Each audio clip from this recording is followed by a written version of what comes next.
Se denomina isómeros a aquellas moléculas que tienen la misma fórmula química molecular, la misma fórmula empírica, pero que se diferencian por la estructura.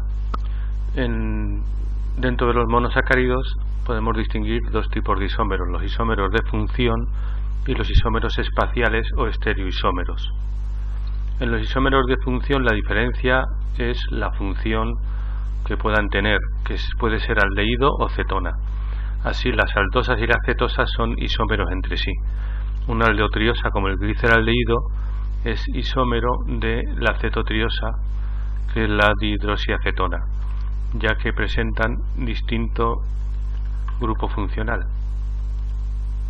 Una es aldehído y la otra es cetona, pero tienen la misma fórmula empírica, C3H6O3. La estereoisomería o isomería espacial es un tipo especial de isomería en la cual no hay ninguna diferencia de grupos funcionales, enlaces, elementos. La única diferencia es la disposición en el espacio de estos grupos funcionales, enlaces o elementos. Para que pueda existir tiene que haber lo que se denominan carbonos asimétricos. Un carbono asimétrico es un carbono que tiene 4 grupos distintos unidos a sus 4 enlaces.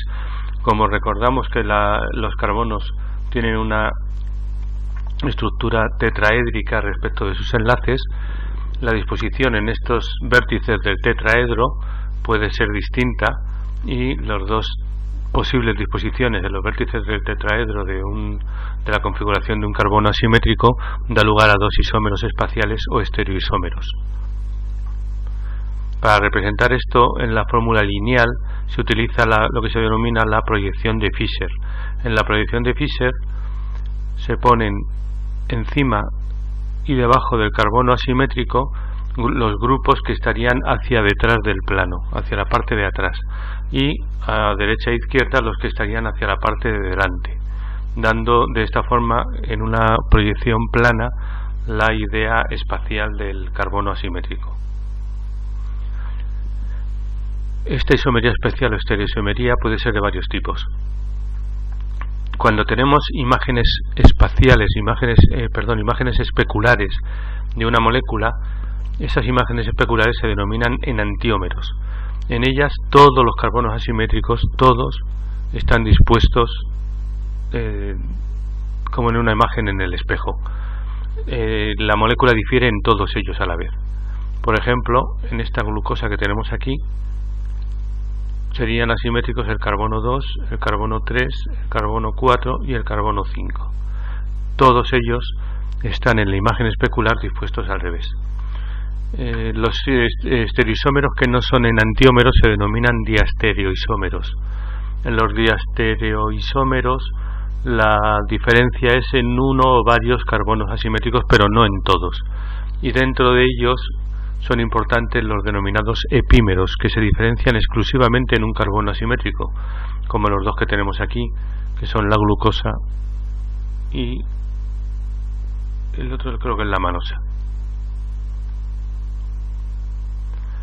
Bien, los enantiómeros, como hemos dicho, son imágenes especulares. Sería lo mismo que la mano derecha y la mano izquierda, que son imágenes especulares, son iguales, pero la disposición espacial es distinta.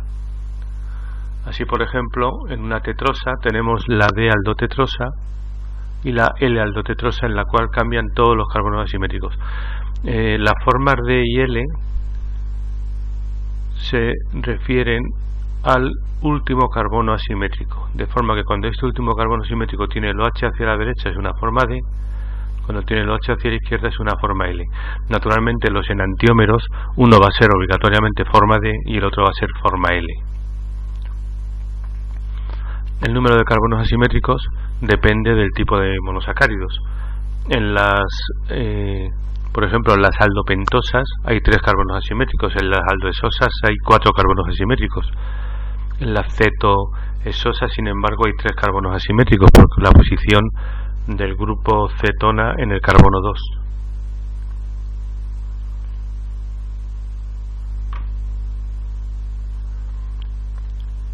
Como he dicho, el carbono situado en el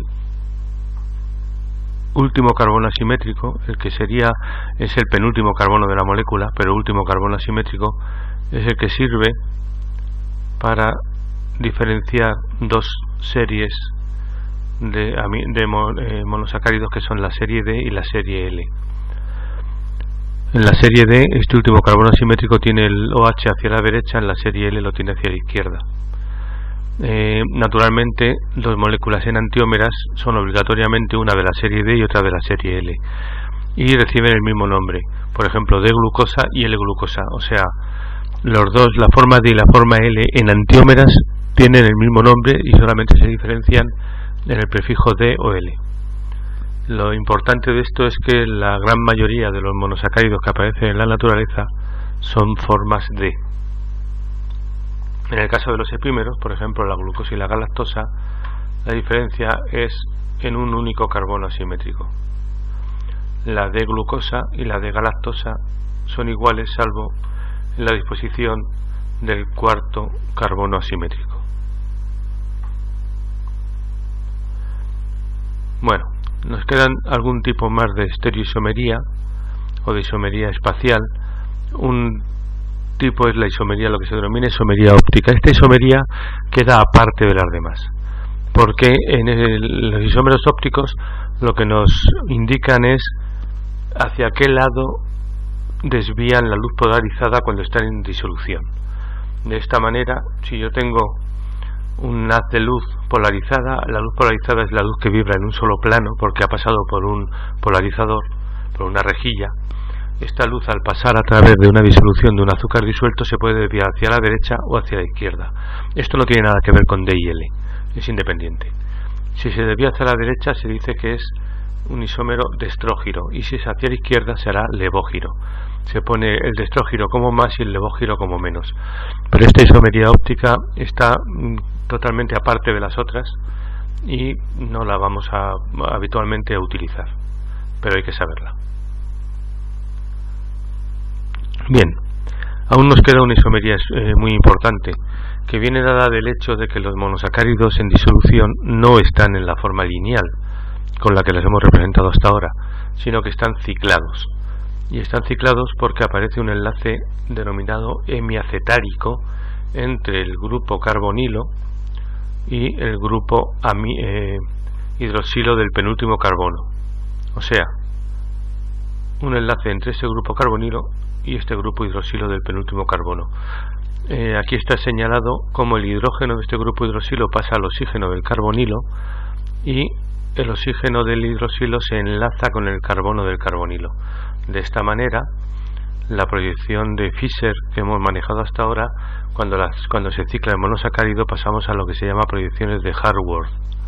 En estas proyecciones de Haworth, lo que hay que saber es que los grupos que están hacia la derecha en la proyección de Fischer, este y este, van a quedar en la proyección de Haworth hacia abajo, mientras que el grupo que está hacia la izquierda en la proyección de Fischer, este va a quedar en la proyección de Haworth situado hacia arriba. Tenemos que saber sacar una proyección de Haworth a partir de una proyección de Fischer. En esta ciclación siempre va a quedar hacia arriba el carbono 6, porque esto es característico de las formas D, y como las formas D son las únicas que aparecen en la naturaleza, siempre vamos a tenerlo ahí. Pero hay un carbono, que es el carbono 1, que en el caso de la forma lineal no era un carbono asimétrico, pero en la forma cíclica pasa a ser un carbono asimétrico, y al ser un carbono asimétrico puede tener dos configuraciones. Como no tenía ninguna de las dos en la forma lineal, en la forma cíclica puede aparecer cualquiera de las dos, y estas dos configuraciones dan lugar a dos isómeros, dos estereoisómeros nuevos que se denominan anómeros, porque este carbono carbonilo en la forma ciclada se llama carbono anomérico. Estos dos anómeros, recordaréis del primero, son el alfa si el OH está hacia abajo y la forma beta si el OH está hacia arriba, y tienen mucha importancia, no tanto en los monosacáridos, pero sí luego en la formación del enlace glucosídico y la formación de los polisacáridos. Cuando se trata de una cetoexosa como la fructosa que tenemos aquí, la ciclación da lugar a una figura, un ciclo pentano, un ciclo de 5 eslabones, 4 carbonos y un oxígeno, ya que el enlace se forma entre el carbono 2 y el 5, no entre el carbono, o sea, con el oxígeno del carbono 2 y, perdón, del carbono 5 y el carbono 2, no con el oxígeno del carbono 5 y el carbono 1. La nomenclatura de los monosacáridos en forma ciclada se refiere a dos moléculas orgánicas que son el pirano y el furano, de forma que cuando son hexagonales se habla de piranosas y cuando son pentágonos se habla de furanosas.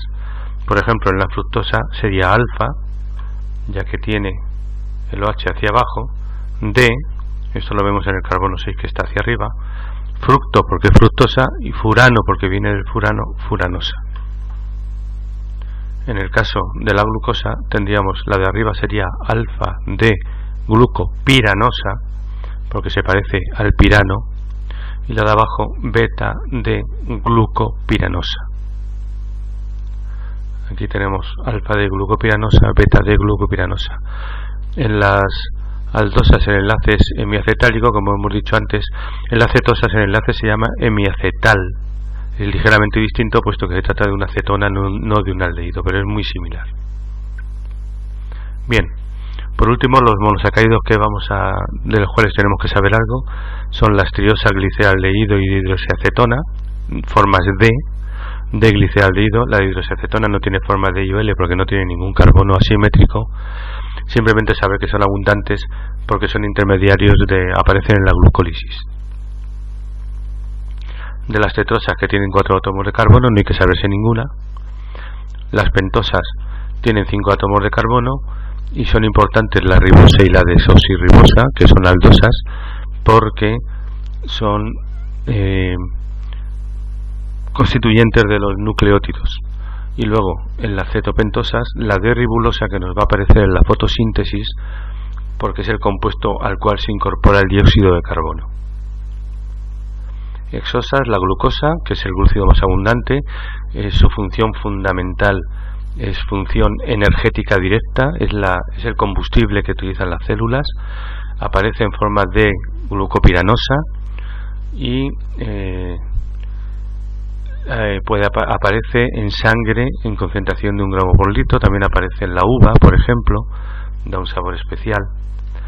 La galactosa forma parte de la lactosa, que es el azúcar, el disacárido que está en la leche de los mamíferos, y también aparece en oligosacáridos y algún polisacárido. La fructosa es una cetoexosa que suele aparecer en forma de beta D fructofuranosa, o sea ciclada, claro. Es fuertemente levógira, bueno, es una característica especial, y se encuentra libre en la fruta, pero se llama fructosa, y también asociada a glucosa en la sacarosa, en el azúcar de mesa. Por último, derivados de monosacáridos, los más importantes son los aminoglúcidos, y aquí tenemos la D-glucosamina, la N-acetilglucosamina, que es muy importante porque nos va a aparecer en la quitina, el polisacárido del exoesqueleto de artrópodos y de la pared bacteriana, del exoesqueleto de artrópodos y de los hongos. Eso está mal, en la pared de los hongos. Aunque también aparece en la pared bacteriana, pero no ella sola, sino con el N-acetilmurámico, aparece en la pared bacteriana. Y los ácidos siálicos, que aparecen en algunas glucoproteínas y en la membrana citoplasmática en algunos casos.